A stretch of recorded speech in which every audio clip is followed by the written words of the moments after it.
Out of Cruel Space, Into a Wider Galaxy, Part 86. A scion of many worlds. The chimeric war form of the Takra seems to have few blind spots, and as a cat, she's fast, strong, and vicious. There's an easy win for Harold, but it's not one he wants to take. After all, the easy win is never the one that you truly earn. Unsheathed claws swing for him. They're each large enough to work as short swords and come out wicked fast. To make things worse, the snake tail means there is no safe spot to start messing with her. Getting on the back of most quadrupeds is a good way to freak them out while you're hard to hit, but the second head gets him that way. Directly behind the forepaws is another safe space on a cat. They don't typically use their rear legs for attacking. It's not normal to them, and so close to the head means they struggle to turn enough. Again, the snake tail stops him from using it. He needs to find an answer. He needs to. He muses as he ducks under another swipe. How much control do you have there? Of course there is no answer. A Takra in war form loses much of their higher functions, which means that, for all their brute power and deadly strength, they can be outsmarted with ease. The jaguar is the size of a bus as it charges at him, but a touch of axiom has him propel her higher than she intended, and she sails over his head, twisting in midair to right herself. Even as she lands, he's onto her, and shouts loudly with a touch of axiom in her ear, and the main head flinches. But the serpent is unharmed and snaps towards him. He then uses axiom to ignite his breath, and fire spreads over the face of the serpent. It's not hot enough to hurt it, and it's a quick spread. Maybe the skin would be uncomfortable for a moment, but no real damage.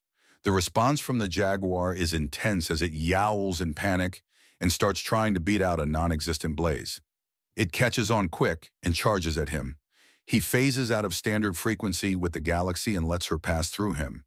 Before he can fade back in, the snake tail tries to snap at him, and there is a sound of absolute confusion from the jaguar. She swipes at him several more times and then leans close to try and figure him out. Sniffing, pawing at, and then trying to lick him. He phases his hand back in to grab the tongue and holds it. The jaguar starts freaking out, and he lets go before she pounces on him. There is another sound of confusion as he walks out. So how much of your mind do you actually have in this state? Enough to match his current frequency as she bats at him and manages to hit him. He rolls upright and rushes the jaguar. Enough, I see. The jaguar phases out the same way he did earlier. But he's solid now, and she passes through him under her own power. Okay, this is... He dodges the snake head, and it's retracted before he can grab it. Damn! The jaguar pounces again, and he manages to get under her and throws her hard. Being a cat, she's upright again, and he has little time to react. This time, he catches the paw and hefts hard on it to slam the massive animal into the ground. It throws him as he can't let go in time, and while he doesn't taste the claws, he does mostly crash into a tree. He just manages to twist in the air and land feet first on the side of the bendy trunk. He pumps axiom into the tree itself, and it flings him off like a bullet right back at the Takra. He crashes into her side, and they both go tumbling. He grabs onto the fur and swings her a few more times before throwing the massive creature into the river. There is a yowl of protest, and he pauses before turning to face Sheryl, who's fixing up her war paint. Hey, what's her name? She wants to give it after she wins, Sheryl calls back. So never, he snarks, and some part of the Takra either recognizes the word or really doesn't like water. Could go either way, but the roaring is no joke and he has to teleport to avoid the bite crunching down on where he was. He reappears a few dozen meters away and sees the jaguar rip a massive boulder out of the ground with numerous roots entangled in it. It rips it away from the roots and causes several nearby trees to tilt before throwing the boulder at him directly. He catches the multi-ton stone and launches it back, but she's still got enough going on upstairs to have used the rock throwing as a distraction, and she's almost on top of him already. He quickly finds himself forcing open the jaws of a gigantic jaguar, and instead of just taking it, she takes a strong stance and throws him, using his own grip to get in his way. Then he has to contend with the serpent tail, which is lashing out with blinding speed. He stops its fangs from sinking into him, but he's swatted to the ground hard enough to make a crater. The jaguar is already on him, raking claws, gouging trenches, and snapping fangs, tearing through root, earth, and stone with ease. Then the feet of a bony man, phasing through the earth itself, slam into the stomach of the giant chimeric cat and send it sprawling with a furious roar. Something inside the great cat has clicked, and no longer is it breathing calmly, but growling endlessly. A deep fury in the beast. It flies across the distance between them, and he shoots forward himself.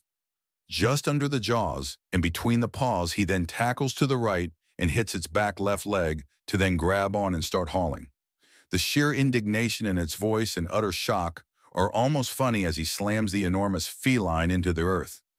Unfortunately, that doesn't actually hurt her.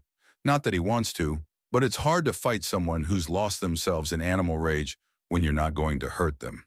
For all she values strength, this Takra clearly doesn't think things through very much. He'll have to knock her out. Then she does something unexpected. She starts prowling, keeping her distance and trying to circle him, looking for a weakness. "Psst, psst, psst, come on, kitty, come and play," he says, patting his knees as he slowly turns to match the massive beast. If she recognizes the taunt, she makes no reaction to it. Fine, fun way instead of funny. He charges and the jaguar takes a defensive stance before letting out a confused sound as he vanishes, then slams into her side. The snake tail may be able to strike there, but it's naturally pointed the wrong way, and it can only look one way at a time, even if it does turn to look, which doesn't even begin to touch the real issue in that base. Animals just aren't very smart. Sure, they can be cunning, vicious, and decisive, but those only win individual fights, and only quick ones. They're not tactical and they're not strategic, both of which a human can be. The blow he delivers to her side hammers on a single rib and potentially cracks it. The yowl of indignation, flurry of claws, and snapping of two sets of jaws is a hell of a response, but he's already faded away to a safe distance. Her head snaps around after a bit and he nods. "Is there any way to tell you that this is already over? I'm going to break every rib you have if this continues." "Telegria! Telegria!" Jiria suddenly calls out and the Takra calms instantly before shifting back. There's a sudden cry of pain as her mind fully returns, and she finds she has a severe chest pain. Her pauldrons, which have returned from wherever they went, Harold suspects a tattoo for each, start glowing, and she is suddenly fully clothed. "Mira! Oh, my rib! What weapon did you use?" "Hand in mind, I need nothing else to lay low even someone like you," Harold says in a supremely smug tone. Then he laughs. "In all seriousness, though, you are very dangerous in that form. But if someone can survive the first rush, they can figure you out. I was able to keep my distance and stay in the fight just long enough to figure you out. Then I was able to hit you pretty hard. I wasn't sure if the rib was broken, but it's at least badly bruised." "No, I know the difference. This is a break, hairline fracture the doctors keep saying." "A moment, please," she says and pulls an axiom. A few moments later, there is a sigh of relief and she stretches out. The ache clearly gone. "That's better." She walks up to him. Dark blue bodysuit with armored boots, stomach plating and thighs. Large axiom-imbued pauldrons that store and conjure the outfit whenever she's in war form, and looks him up and down. "You've put on a bit more during the fight." "Not much, but more is there." "Yes, I've also worked up a further appetite." "Care to join my hunting?" he asks. "Love to. I also have some suggestions. If you think eel was all right, how about shark? Sounds tasty, although having your name first would work." Traz," she says before sauntering up closer and grasping his chin. "When you look like you're not going to break under a stiff breeze, we will break our bed in. But until then, grow stronger. Show me the will and strength of a human man, or mom." "Are you trying to set some absurd fashion trend?" Morgana asked the moment all three of them arrived back at the hotel room. Xavier was up to something. Her first request was a shirt like his, in his size. She wore it like an oversized coat that dragged behind her, and Horace still couldn't stop giggling about it. "No, I accepted a gift from my brother, and then someone decided to use a token I owe her to mess with me." Emmanuel explains, glancing at Horace at first, and then looking down at the smug and very proud of herself Xavier. Token? Someone decided to set up a cloaked spy drone. So for the length of this vacation, for everyone she takes down, I buy her any one thing within reason. Her first ask is a gaudy shirt to match mine so big she could use it as a tent. Oh, that's a good idea. Use it as a canopy, Xavier says, and he looks at her again. You're messing with me, I know it. Of course I am. Uncle Horace just gave me a wonderful avenue of attack, Xavier says, and then Horace pulls out a second pair of ridiculous sunglasses and passes them down to her. She puts them on, and they look even more absurd on her than they do on him. Emmanuel just stares for a few moments, and then looks up and away with a 1,000-yard stare. Morgana starts laughing at the look on his face, and he shakes himself. All right, everyone. While we were out, you each had some homework in finding something you want to do. Is there any agreement to be had? The most agreements will be the first thing we do. Zoo, zoo, zoo, zoo, the chaotic quintet call out. All right, that's 5 for one of the zoos. Are there any dissenting voices, limited time events, or the like? Only at the zoo. Apparently they have an animal trainer in today. The little ones want to see what tame serpents can do. Izarizan explains. Sounds like a time. Anyone have any reason at all not to go? Or just somewhere else they'd rather be? We're mostly adults here, so we don't have to group up endlessly. The answer is no. No one else has anywhere better to be. So they all gather themselves up. Xavier refuses to take off the ridiculously large shirt or glasses. This is some kind of strange revenge, isn't it? What? Would I do that? Yes. You're not supposed to answer it that fast. Since when in the actual hell have I done anything in the normal way?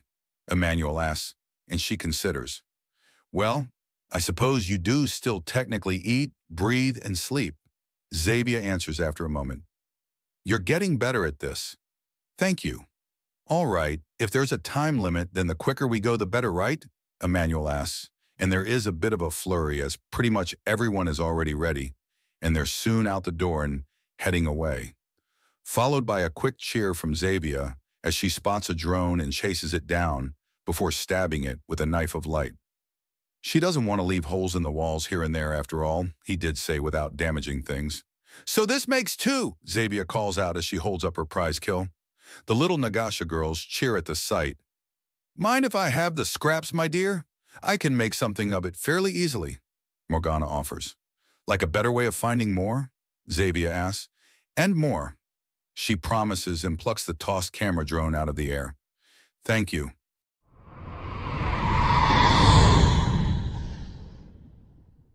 Out of cruel space into a wider galaxy, Part 87. A scion of many worlds. They had arrived far earlier than expected, so the Snake Tamer show wasn't for another hour. That's not to say there wasn't plenty to see, though.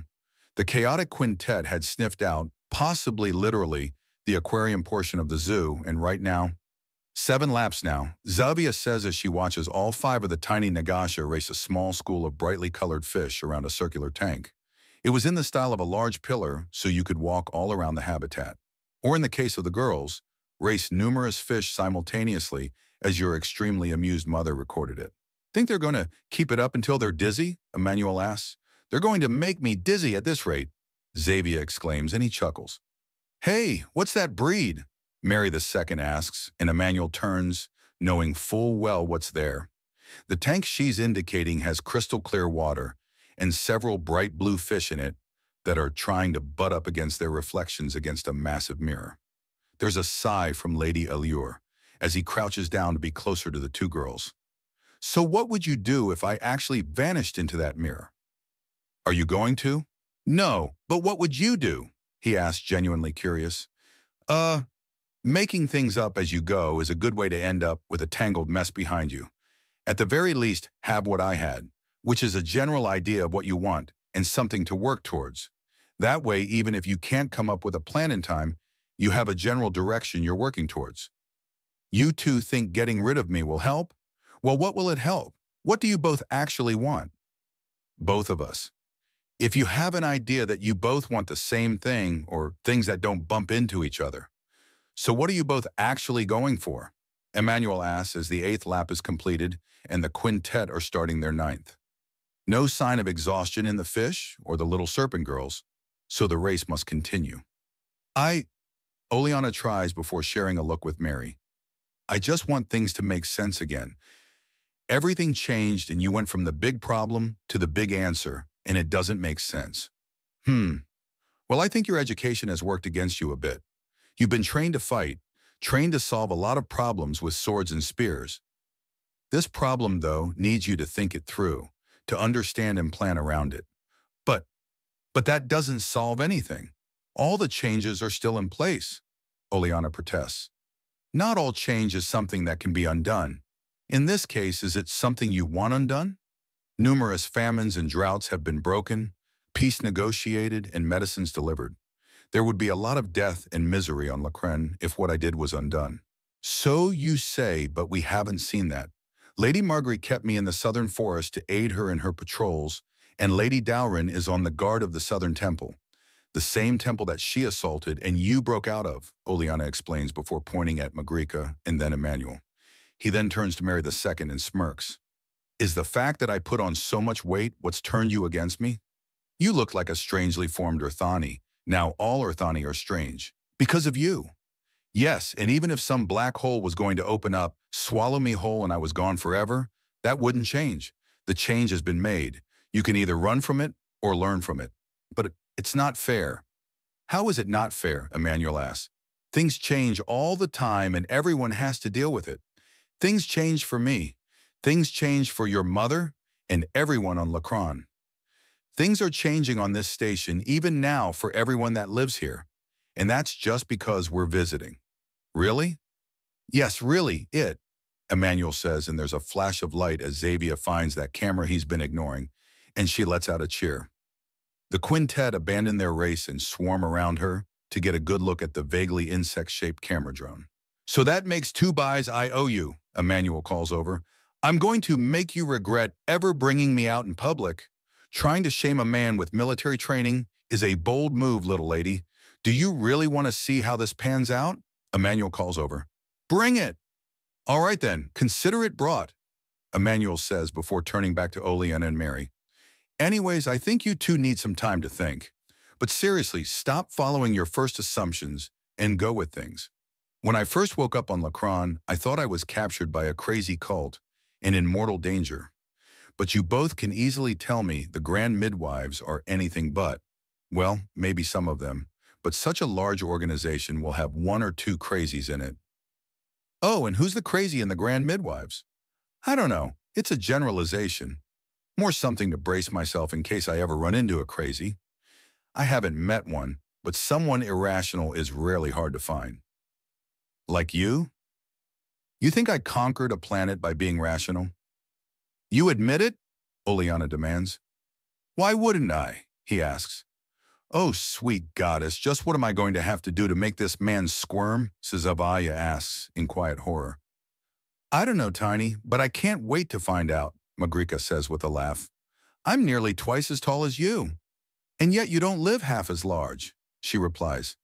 Anyways, I can't fight anything here, so I'm pretty bored and… Magrica pauses and puts a hand on her stomach. These two are going to be ripping the wings off Grand Gliders before they're 10 at this rate. There's a reason why I double-checked that the station and the shuttle we used to come here had a well-stocked medical section. Afraid I'll pop any moment? Magrica teases. Something like that, Emmanuel admits. Oh, don't be. I've seen and helped out with the older women of the tribe as a little girl. I know what it looks like. I've got a bit more roundness in store. Unless they're going to be really, really small. But that's plenty rare, she says, and he nods.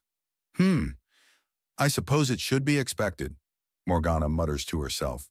What's this? Horace asks, crouching down to be closer to the mad scientist Spider-Woman. She indicates the drone that Xavier let her salvage. She has already pulled out most of the parts and is holding up the transmitter. There's not been a lick of protein in either drone brought to me, which with this means it's been working off the local systems. Unfortunately, as these bits don't have internal batteries or memory banks, I can't backtrack the frequency. There's an easy answer to that. Yes, I know. It's why I told Xavier that if she breaks the one in a way that leaves the transmitter intact, that I'll owe her a small favor as well, Morgana says before smiling. No doubt whoever's doing this is just curious, but I doubt they put it together that non-cloak cameras and legally placed cameras are all being left untouched. If they go through enough drones before figuring it out, they might scream in frustration so loudly we'll be able to track them from that alone. Horace says in an amused tone, I doubt it. Few races can scream through bulkheads and be heard. But at least one of them calls Lacron home and may have a very curious member of their species looking into it. You think our little spy might be a fossa? Possibly, but I was just theory crafting.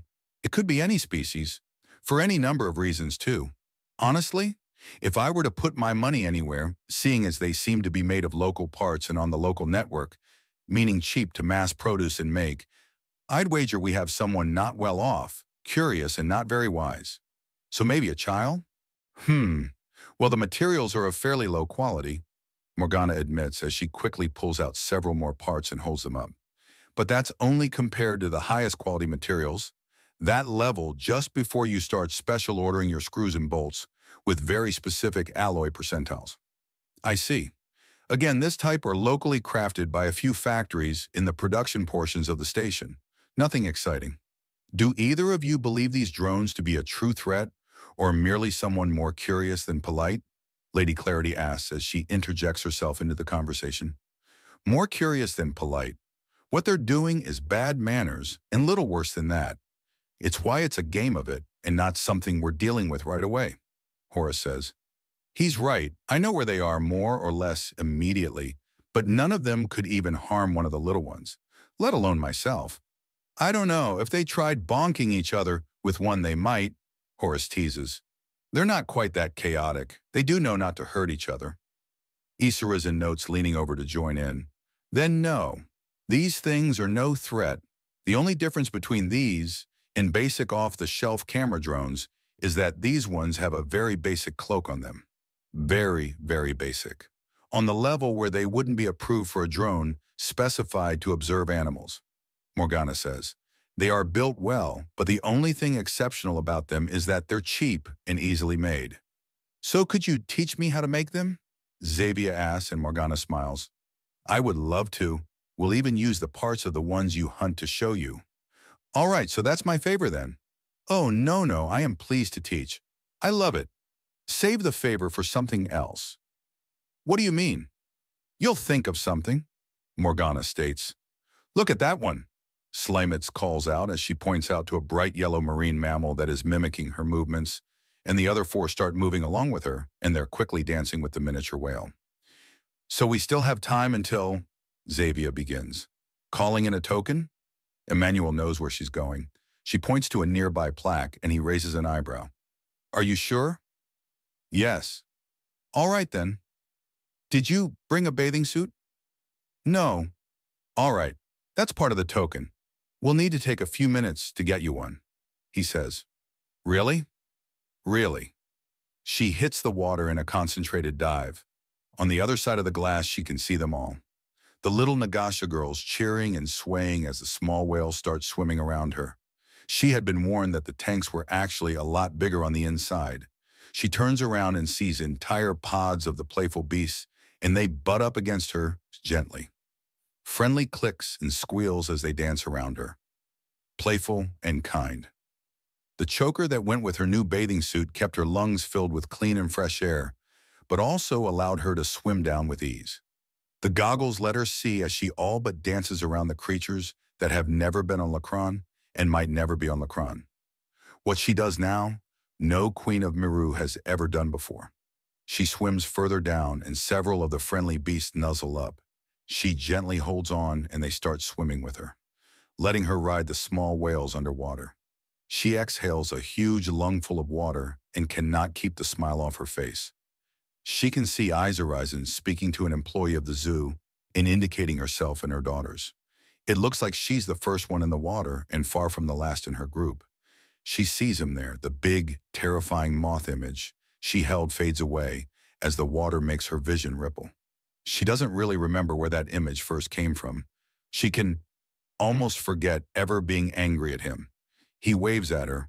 The fur hides the details, but the way his eyes are bunching up ever so slightly tells her he's smiling. She waves back at her dad.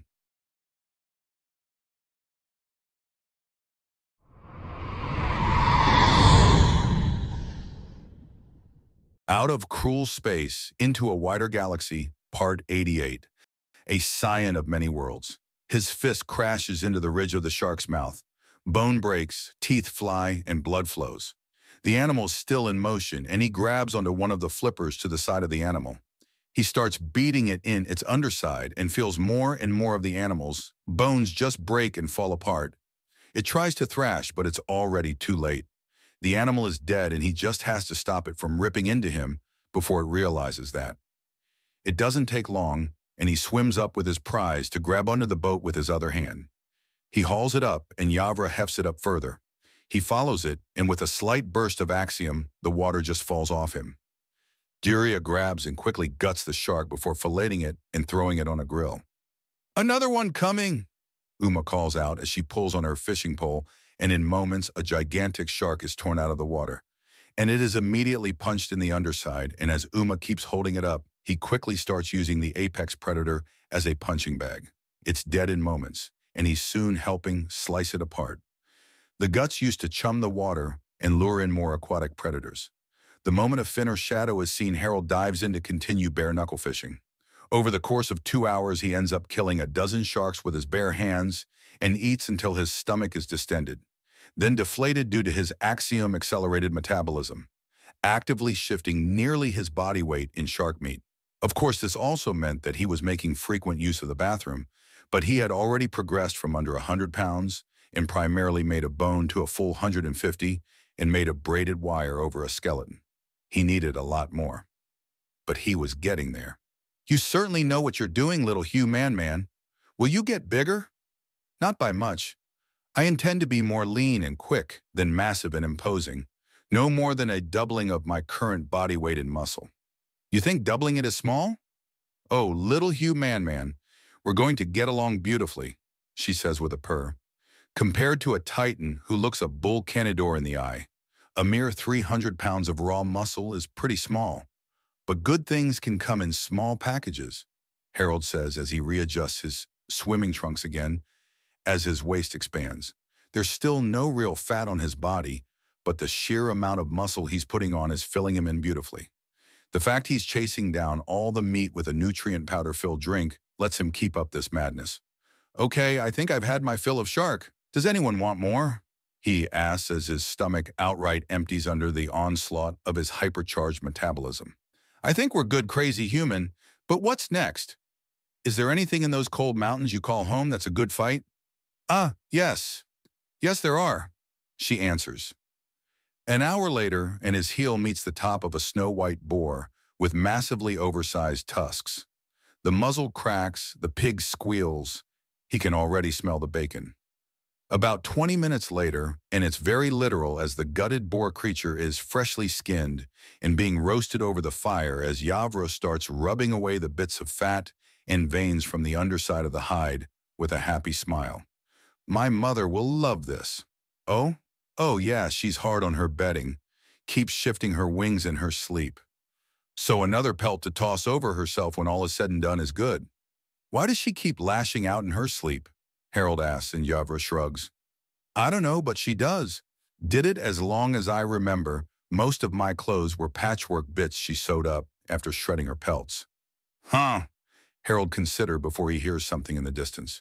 "Oh yeah, the snow-tusked swine are vengeful and can recognize a butchered member of their kind," Yavra notes glibly. "Ah, fair enough," Harold says, standing up from his seat around the fire. "Not alone this time.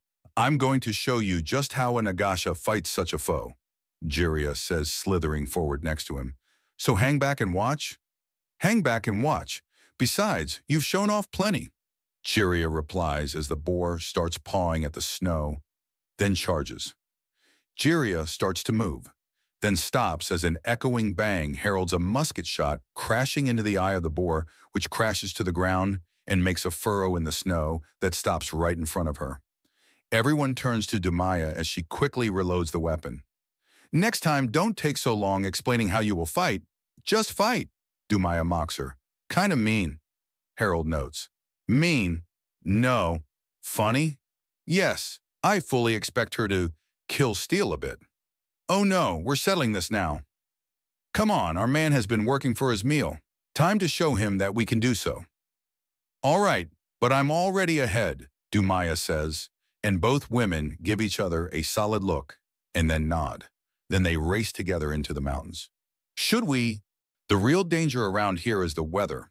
Between those two, the only worry is an avalanche or pissing of an old warrior in a way she won't let go without blood. Are a lot of warriors like that? Not so much anymore. With the healing that the big poofy moth brought, most of their complaints were washed away. Hard to bitch about a missing leg when you've got both of them back, Javra says calmly as she finishes cleaning the pelt.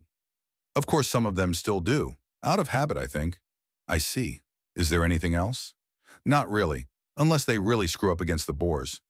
Oh, there are some other things, but they don't go for people. Not enough meat and too much hassle. Even a little kid knows to stay away when it starts getting stupid cold, Javra says before pausing. But there are little kids. You done cleaning that? Yep.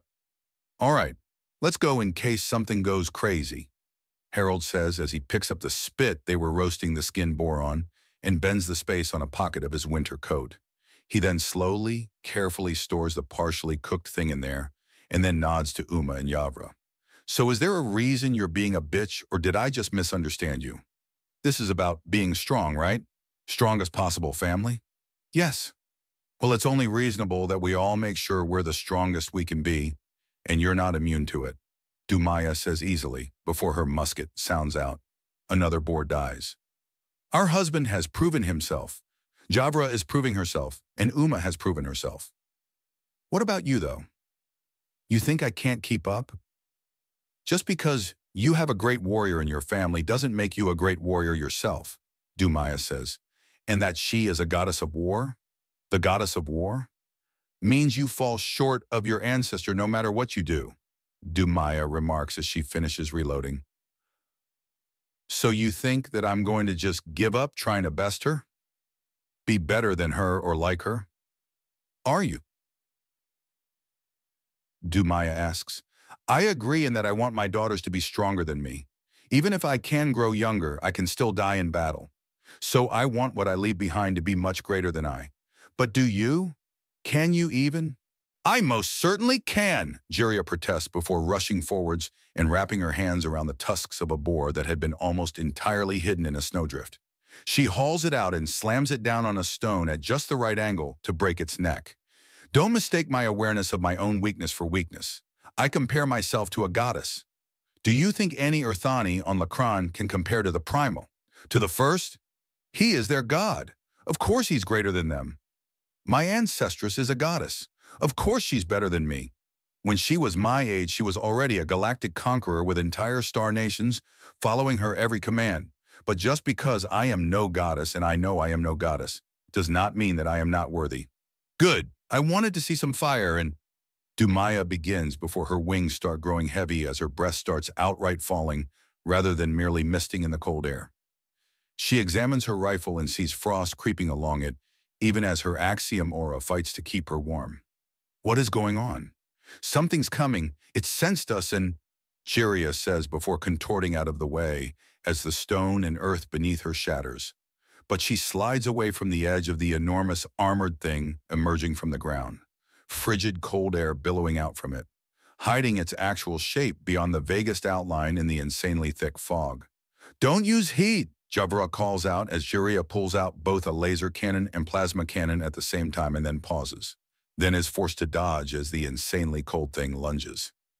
She teleports away to get some distance, and with some extreme effort, Dumaya takes further up to the sky. How do we kill it? Ice, lure it to ice.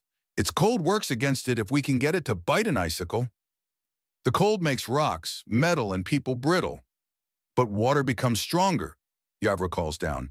These are best avoided. Most lost limbs are thanks to these things.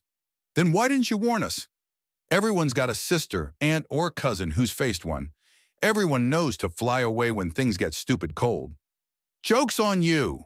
I can't fly, Harold says, grabbing a chunk of snow and crushing it more into the ice and shapes it vaguely like a blade.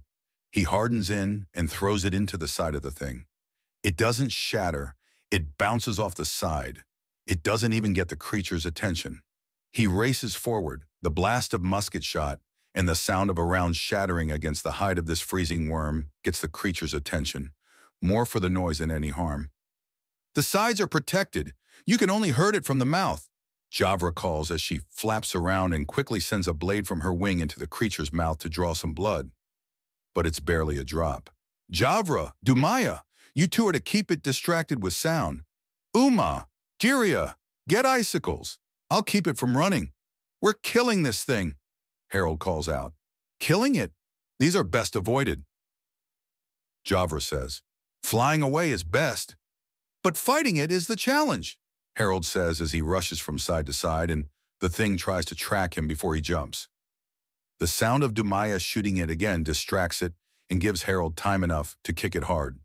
It lets out a roar like crackling ice, and it's cut off as a massive icicle is thrown like a spear into the mouth of the monster. Giria then lets loose with another two as Uma lets fly with a massive chunk of ice. Unlike the bullets and the handful of snow, all these things slam into the monster with brutal force, even as the ice crackles and seems to grow jagged. It tries to force out the spike of the first icicle, and chunks of frozen body fluids are spat out even as it tries to dislodge the spike in its throat. Harold smashes his fist into the massive creature, and even though he moved just shy of the sound barrier, and with force enough to reduce a boulder to sand, he still has frost creeping up the fist he retrieves, and is already losing feeling in it. But the blow was enough to cause it to contort in just the wrong way that the spike gets embedded in something vital. As Harold gets some distance, the thing falls down, and the mist starts thinning out. It does not move. "That is rare," Javra says as she descends. "Don't bother trying to keep anything. The whole thing melts, but killing one? That's only once or twice a generation." "Really? They usually avoid water, so killing one alone isn't going to happen. If you start going for icicles, it stops chasing and leaves." But running distraction was perfect. "Okay, but why did you advise just running?" Harold asks. "Yeah, you didn't seem cowardly," Dumaya says. "It's an annoying fight without a prize. Look, see? It's already coming apart," she says, pointing to the corpse that's losing its shape and going runny at the edges. "Already? This thing requires absurdly cold temperatures to stay intact," Harold notes. "We call it the hungering cold. They steal your kills, but avoid your camps. Fire doesn't hurt them, but they don't like it. It's why there's always a fire in every tent." "Oh, there's also not a lot of them. A few generations ago, we thought there were none left." "Shit, did we just poach an endangered species?" Harold asks. "What's poach?" Dumaya asks. "That's usually a yes," Uma says with a mischievous smile. "I think self-defense can be—" "No, we had a chance to run." "Okay, I think we need to agree that this never happened and just go back to roasting the boars," Harold says softly. "There are agreements all around when those ignorant of the term learn what poaching means and just how over the top some groups can get about it."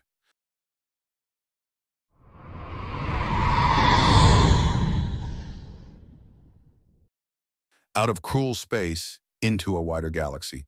Part 89. A scion of many worlds. They were a little late for the snake handler show.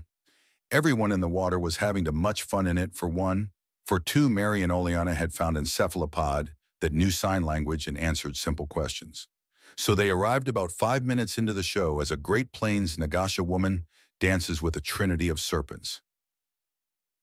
As you can all see, all snakes understand how to sway, and in this case, she trails off as Isarazen brings her eager daughters up to the front. Just carry on like we're not here," Emmanuel says, walking up, and she stares at him, then back to Isarazen, then back to him, and then just staring at Isarazen. "So is the show not happening?" Xavier asks. Like Isarazen and the chaotic quintet, she's still in her bathing suit. "Give her a bit. We're pretty surprising people to just show up out of nowhere," Emmanuel says. "Funny show either way," Horace says before calling out to the serpent tamer. "Hey, why are they called whooping constrictors?" The handler gives herself a shake. "The whooping constrictor is so called due to its interesting hunting tactic. Not only does it lay an ambush, but it mimics the distinctive call of the whooping ape. Specifically, it mimics the call of a calm whooping ape, signifying no danger. This brilliant evolution allows them to not only hunt their preferred prey with ease, but to also charm many people throughout the galaxy. So what do they sound like? Whoop or whoop? Or whoop? Aziris asks, making whooping sounds that have a slightly different inflection each time. In response, the bright yellow snakes start letting out whooping sounds, and the handler lets out a laugh. She's back in very familiar territory and starts indicating which snakes should give out the high-pitched whoop next and quickly turns it into a little song. She feeds each one an egg. All right then, now the whooping constrictor is a predator, and as such, they tend to be fairly cautious unless very familiar. Most of them that you'll find in the wild will simply slither away and hide among the yellow dorada bush leaves if anything bigger than a whooping ape shows up. And whooping apes aren't the biggest animals, the handler explains. And a little girl in the crowd, watching the show and not the newly arrived primals, unlike her mother and aunts, raises her hand. The handler points to her. Yes, little lady. What's the difference between a monkey and an ape? The girl asks. Well, an ape is usually bigger and stronger, smarter too. Monkeys are smaller and have not only more fur on their faces, but usually have tails too. Apes don't have tails, the handler says. I'm technically an ape, Horace says, turning around and pulling up his shirt to show his pants. See? No tail. Things get a little different when there are people involved, and you know it, sir, the handler says as Horace lets his Hawaiian shirt down and nods. That I do, ma'am, but the opportunity was too good, Horace says. Can those creatures be battle-trained? Lady Clarity asks. Ma'am, why do you have a massive ball mace and plate mail armor? The handler asks. I am sworn to Lord Skitterway. Redundant or not, I am here to defend him, even if smashing this entire station into him would scarcely scuff his fur. We all have our gifts, and you serve with exceptional aplomb. There's nothing to be ashamed about, Emmanuel assures her. Now then, anyone else have any more questions, or can we let the young lady continue on with her show? No one says anything, and Emmanuel gives the woman a go-ahead gesture. The handler then proves that she has taught hers to not only give out their whooping cry on command, but to do so as they dance to the tune of a song. Emmanuel pretends not to notice that a good chunk of the crowd is taking pictures of him and Isarisen, or that the smarter ones have moved so the tamer is between them. It's a fairly clever way to take pictures of him without looking like they're being too pushy. Eventually, the show progresses and children are invited to dance with the snakes. The entire quintet and a good chunk of the little girls in the audience go up. Then with a bit of encouragement, a little Sunir boy heads up too. The rest of the show goes on without issue as the handler is well and truly over her starstruck surprise and is able to get the serpents to harmlessly play with the children and explains interesting things about snake biology and uses her own person to show where such things are on Nagasha.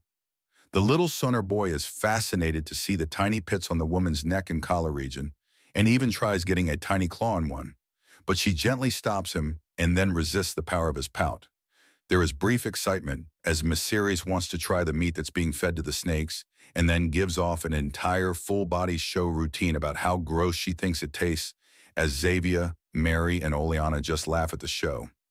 After a bit, Emmanuel taps Xavier on the shoulder and she looks up at him to see his antennae are all pointed one way. She follows the pointing and her eyes widen before she nods and then climbs up him to stand on his shoulders as she conjures a bow. The drone is already trying to throw off her aim, but with the way its cloaking field works, all it's doing is highlighting where it is, and it moves in predictable circles and spirals to try and avoid her. She takes her time, pulls back on the string, and, what are you doing, young lady? The handler asks. Cloaked camera drone, Xavier says before letting fly with the arrow. It hits on the extreme left side of the drone and it loses most of its mobility, but is still otherwise intact even as it falls to the ground and tries to retreat, but can only move in counterclockwise circles. Got it, and it's intact. 2 for me then. What's going on? Someone has decided to disrespect my family time, so I've made dealing with them a family bonding exercise. For every cloaked camera drone my daughter takes down, she gets any one thing she wants within reason, Emmanuel says. So, your firstborn is an Arumenta? Yes, I adopted her before I even met Isarisen, but after I met Magrica, or Paladin Mary Elier. Be fair, Big Bug, You more kidnapped and took control of me while conquering my kingdom. For your own good, and I gave the kingdom back. After you were crowned emperor. Before I was crowned emperor, and you helped crown me, in case you forgot. Emmanuel corrects her, and she sticks her tongue out at him, and he returns the favor by sticking out his proboscis and tracing a spiral as he does so. Just to make it extra silly. Any other questions? Isarisen asks in a very amused tone of voice. Is there anything you represent or advocate for, milady? The handler asks in a somewhat surprised tone, as if she was not expecting anyone to answer her at all. Hold your loved ones close, cherish your family, and do not despair, but instead celebrate the differences between you. 1,000 years I lived upon a world lost to the rest of the galaxy. My children were my joy, even when they argued and quarreled with me. Isarisen says with a wide smile. It's why to this day I have new children constantly. Those 5 with you are my youngest daughters. Shy the one on approach. I see, thank you, milady, the handler says. And you, my lord? I know I am no Earthani, but be your best self. The summation of my message to the galaxy is that you can do better. All of us can, even me. Your only true limits are the ones you place on yourself, Emmanuel says.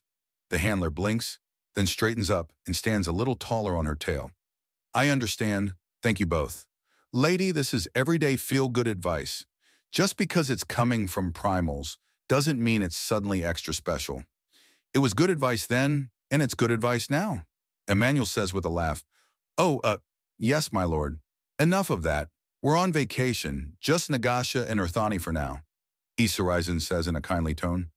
Now, is there any reason why you've chosen the whooping constrictors above other types of serpent for taming and training? The distinct sound and bright coloration.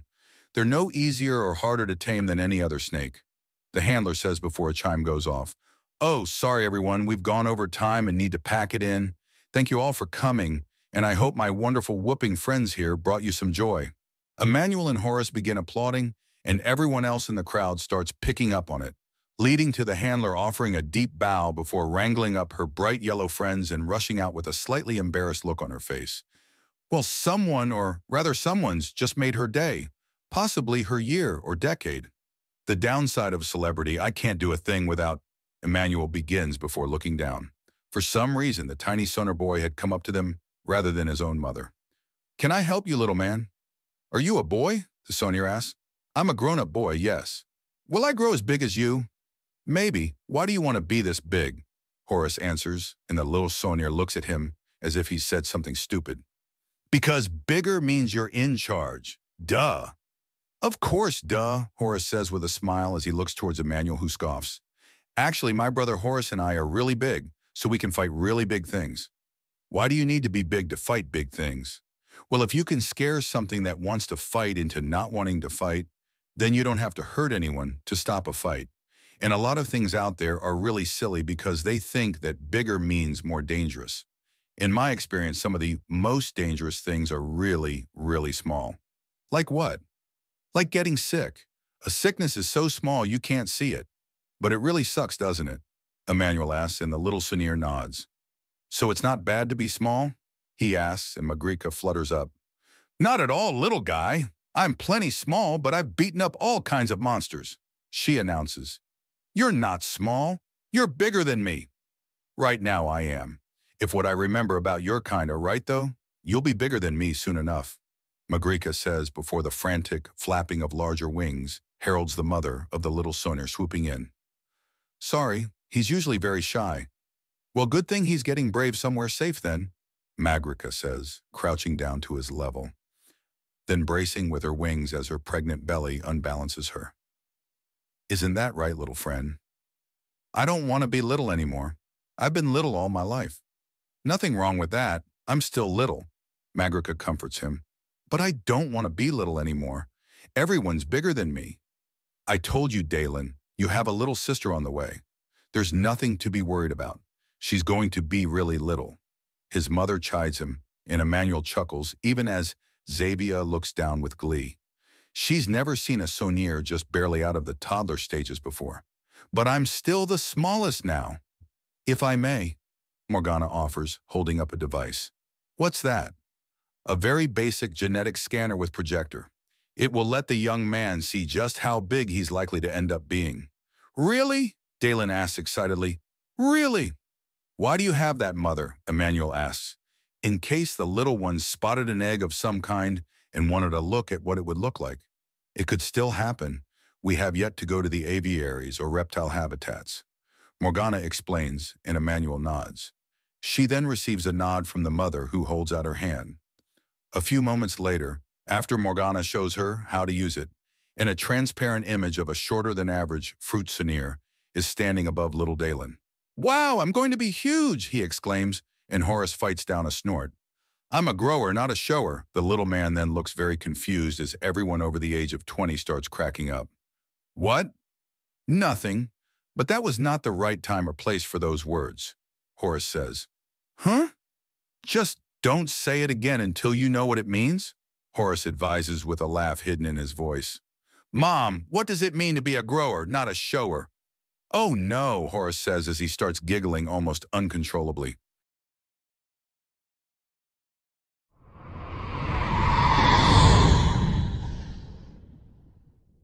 Out of Cruel Space, Into a Wider Galaxy, Part 90.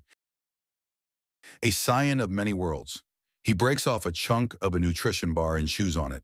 It goes down like tar-soaked gravel, so it needs to be chased by water to loosen it up and get it all the way down. He continues eating and drinking as he keeps his metabolism hypercharged, and he builds more and more muscle. He's no longer skeletal, but he's still skinny, and there's less than 5% body fat on him. But the fact he has any means he's well on the way to recovery. He turns his focus and there is the barest wisp of white dust. His hand reaches out and he wafts it close to himself. Earthani. There is a vague flicker and he shifts.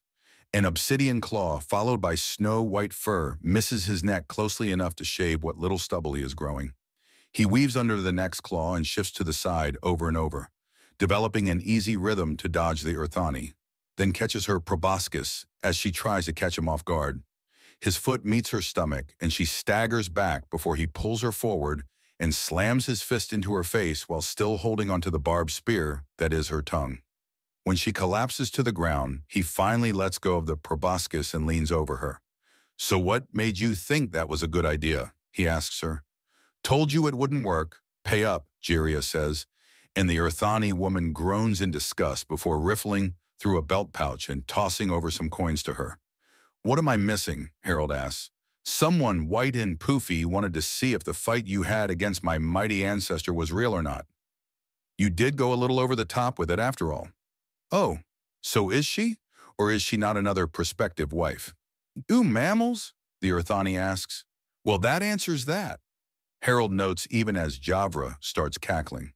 So, want another round? No grabbing my proboscis, she says, and he scoffs. Then don't throw it at me. Everything you bring into this fight, you can assume I'm going to grab onto it in one way or another, he says, and she crosses her arms to cover up her breasts further. You already have a shirt on, lady, and armor. You don't need to do that. And he's correct. She has an armored vest on that has a low-profile impact shirt on over her torso and pants of a similar material on. It's the sort of thing generally worn as an underlayer to armor, powered or otherwise. This slims down the typical poofy Earthani profile until the fur just above her foot claws. On her arms and on her head are the only things that stick out. The rest shows that Earthani women are very much built like the women of the galaxy. So if you want to fight again, by all means, get up and make the first move. He invites her, and she lets out some kind of chiming noise that he knows to be trill speech, then sits up and gives him an odd look. Although before you begin, why do you not like mammals? You shed, constantly. I shed fur and dust. You shed skin cells. It was one of the most disgusting things I ever learned about a species, she says, and he shrugs. Fair enough, I suppose, he says. Now then, care for another round? Yes. She answers, and her wings snap out to propel her forward, foot claws and hand claws all coming out in a flurry that he steps well away from. He hooks his arm behind the fury and throws her back against her own momentum. The result is the same as if he punched her in the stomach and sends her sprawling to the ground. He leans over her again. What did we learn? The resulting chime of bells sounds suspiciously like growling. Apparently, she learned little as she tries to propel herself forward again with another flurry of claws and chiming frustration to follow. He punches her in the kidney and she lets out a deep cry of pain as she falls to the ground. You've got guts, literally. They make you resilient to poisons, filtering your blood, and they make you more aggressive, even feeding you adrenaline in combat. You seem to have forgotten that I have that too, and I know how to use it all and how to fight against it all. Animals fight in a flurry, people fight with tactics and reasoning. Now get up again and attack with something resembling a plan, even if that plan can be boiled down to, swing with the hands and then really let me know you don't like me. He steps back and away from her to let her get up. She doesn't. Why? She asks. Lady one-word questions can literally be answered in any way imaginable. Specify, he says, and she lets out the chiming growl again. Why are you helping me? I showed up to fight you and get stronger. Why aren't you fighting against that? Why should I? If you get stronger, then I need to be stronger to beat you. Duh, Harold says, and she blinks. Her eyes shift around, and then she blinks again as her antennae twitch. Then her movements become much more confident as she rises up. So that's how it is? Fine then, let's play, she says and almost visibly draws the axiom in. She doesn't blur. To blur, you need to move slowly enough for the eye to track. Harold has already ducked away and avoided harm. His eyes close and there is a sensation of sheer danger. He feels the slightest sensation and turns away from it, avoiding a blow even as a sonic boom slams into him. He doesn't bother to open his eyes and ignores his ears as he spreads out his hands. This is not sight. This is not hearing or scent or taste. It's an evolution of touch. The tip of his finger drives into the side of a claw and disrupts the attack even as the sonic boom slams into them both. The Earthani is sent tumbling as she crashes into the ground and then lays there panting, gasping on her breath and trying to figure out just what the hell actually happened. It's always beautiful to see it, Jiria says. The hell was that? He just moved, Javra says. I know, Uma says with a purr in her voice. The Lady of War's blessing. Battle instincts so keen that they're almost untouchable. For a time it was thought that only she or another primal could get around the blessing. But that was eventually proven wrong. Armies can surpass it eventually, with heavy casualties. It's fun, knowing every weapon a person has and how everything can be used in a fight, Harold says. Now then, care to keep coming? I went as fast as I can, as brutally as I can, and you barely touched the axiom to counter it, the Earthani says in shock. He opens his eyes to see her staring at him. Is that what it means to be undaunted? Or is it a human thing, or all just from the dark snake goddess? Yes, Harold answers with the complete confidence of an utter asshole. Oh, for the love of... The reflexes came from the goddess. She pushed me so hard my brain rewired itself. The literal guts came from being human. The sheer insane will to do all this? That was taught to me by the undaunted. Does that make it clear? It does. I was wondering if I should sign up. The answer seems to be yes, she says, clambering up. So why did you want to fight so much? Was it just one or two rare ones or all undaunted like the mighty one? I assume you mean Emmanuel? Yes, he received the memories of an undaunted when he was empty, and then they gave him such strength he pulled his own soul and memories back from the afterlife. Is it just the undaunted memories when one is already great? Was that one great alone or more? I couldn't tell, so I came to take a look. I'm not the best example myself. My own story is very odd. Yes, but you were weakened. You pushed like an undaunted, but some kind of sickness stole your strength. And you're still regaining it. But even while working to regain your strength, you completely eclipse me. And I am one of the most powerful Earthani to exist. The change occurred while I was in the chrysalis, and I emerged to find myself full of fire in the soul. I learned we had not only a god, but a god of war, and I tested myself and trained with all I had. But I hear you're only a few months old and only been awake for a month and a half, she says. I also have the memories of one of the most dangerous and capable undaunted out there. Have you ever seen a private stream? And he asks, and she nods even as he helps her up. Well, if you think of each one as a very pale imitation of him that only imitates one small part of him, then you start to get the idea of exactly whose memories I have. Is there any such thing as a normal undaunted? Among our own numbers? Certainly. Compared to others? Likely not. Some groups do have similar attitudes. Many of the crusading orders in orbit are a good example. Canadors, Apuk, and other combat-eager races also have orders somewhat like the Undaunted, Harold says. Really? Oh yes, a Crimson Hewer or Apuk battle princess is a bad choice for an enemy, Harold says. Now, anything else? Or do you want to have another round or two? No, I need to think, she says before fluttering off. He watches her go. Am I missing some local courtesy here? The hell is going on? He asks, gesturing to the flying Earthani. No, she's just a rude local that really wanted to test herself against the failed Godslayer.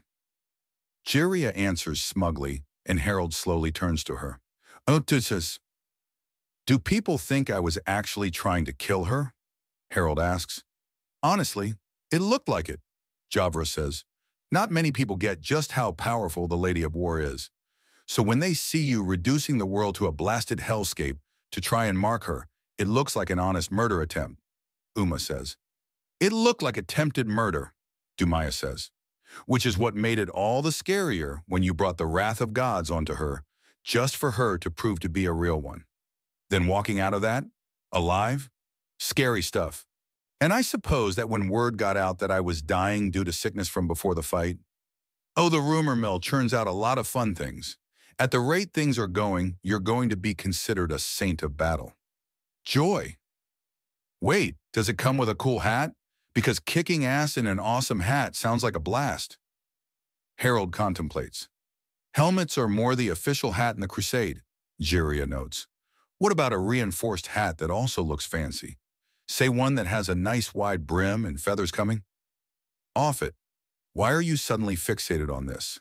Jiria asks, and he sighs while pulling out another nutrition brick out of his pocket. Stalling before I have to eat another one of these, he says before biting down into it, and there's the sound of something hard breaking. Thankfully, it's not his teeth. The sounds of his chewing makes it seem like he's trying to eat a rock. Point taken, Jiria says, and he nods before pulling out a water bottle and washing it down. I swear to God, these things could be cut with high-grade tequila and still be horrible, he says before taking another bite. There is something that is a very nutritious binding agent that stains his teeth like tar. Sticks like it, too. Why not more meat? Meat lacks some nutrients I need, so I need to make up with them with this stuff, and there's always more water that's needed, he says before taking another bite that by all means should not have his jaw come out the winner so easily. How does that taste? Javra asks, and Harold wordlessly offers the brick to her. She takes a bite and her face contorts several times as she chews. It's like eating teeth. You've eaten teeth? It was a bet, Javra protests. What was it like? A lot like this, she answers.